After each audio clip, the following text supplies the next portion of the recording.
Siječanj mnogima djeluje kao mirno razdoblje u vrtu, no upravo tada započinju važni koraci za uspješnu sadnju luka. Iako tlo često izgleda neaktivno, pravilna priprema u ovom mjesecu može imati presudan utjecaj na kvalitetu i veličinu glavica kasnije u sezoni. Jedna od najčešćih pogrešaka kod sadnje luka u siječnju je sadnja nepripremljenih ili oštećenih lukovica. Takav luk sporije se razvija, osjetljiviji je na bolesti i rijetko daje krupne i sočne glavice.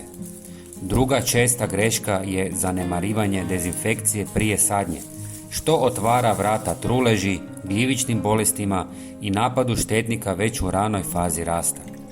Kako bi luk od samog početka imao snažan start, vrlo je važno provesti jednostavno namakanje lukovica prije sadnje. Ovaj korak pomaže u uništavanju štetnih mikroorganizama i jača otpornost biljke. Najčešće se koriste prirodne otopine poput pepela, soli ili sode bikarbone, koje ne opterećuju tlo, a daju odlične rezultate. Namakanje ne traje dugo, ali ima velik učinak. Lukovice nakon toga lakše puštaju korijen, brže kreću s rastom i ravnomjernije se razvijaju. Upravo zbog toga ovako pripremljen luk kasnije stvara veće, zdravije i sočnije glavice. Osim namakanja, važnu ulogu ima i odabir kvalitetnih lukovica. Za sadnju uvijek birajte čvrste, suhe i neoštećene primjerke, jer samo takav sadni materijal može dati dobar prinos. Tlo treba biti rahlo i propusno, bez suvišne vlage koja u zimskom periodu može uzrokovati truljenje. Još jedna česta pogreška je sadnja luka preduboko ili pregusto.